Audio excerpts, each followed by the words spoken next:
Welcome to Sleeping Dragon Garden. Hello mga ka-DF. Maghimo ta karon og carbonized trisal. Unsa dining carbonized trisal? So ang carbonized trisal mo ni siya nga atong pagsunog sa trisal nga gitawag nato og partial burning lang siya.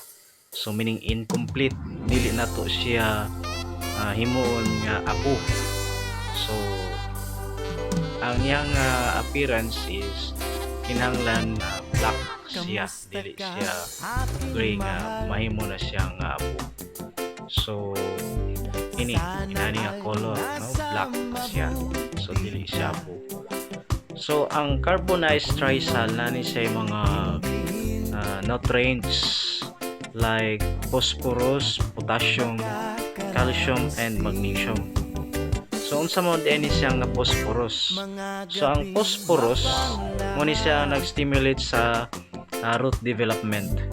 Then increases stalk and stem strength. Then nag-improve pud ni siya sa flower formation and seed production. Then also increases the resistance to plant diseases. So kay sterilized naman siya kay ato man siyang isunog.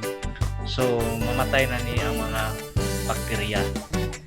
So another is nasa gitawag og potassium ang carbonized trisal. So ang potassium, this helps in photosynthesis and food formation. Then increases protein content of plants. Arita sa calcium. So ang calcium mo ni siya ang nag-produce sa mga plant tissues like formation of cell walls and cell membranes. Muna siya ang naghatag og normal root system development and healthy fruit set and quality fruit development. Then ari punta sa magnesium, muna siya ang gitawag na to og naay gitawag og chlorophyll synthesis, then enzyme activation and protein synthesis.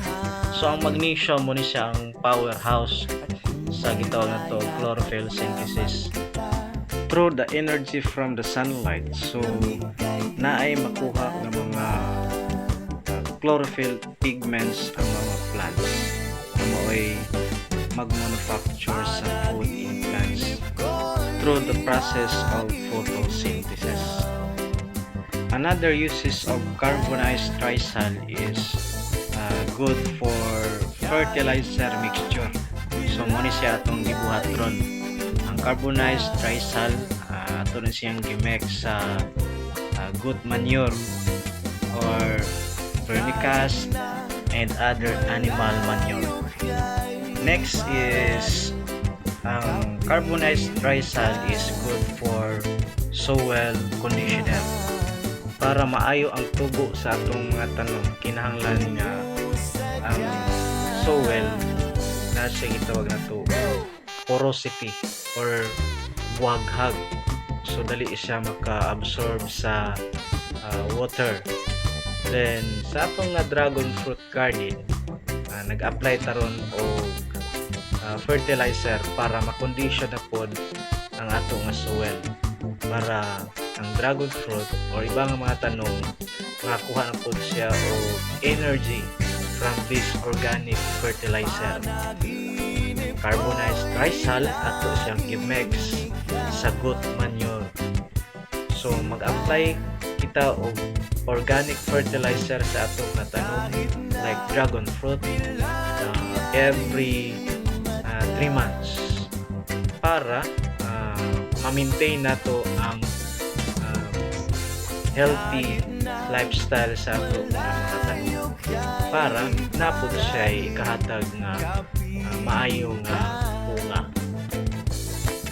Feed the plants para maka-harvest pod daw mga fruits.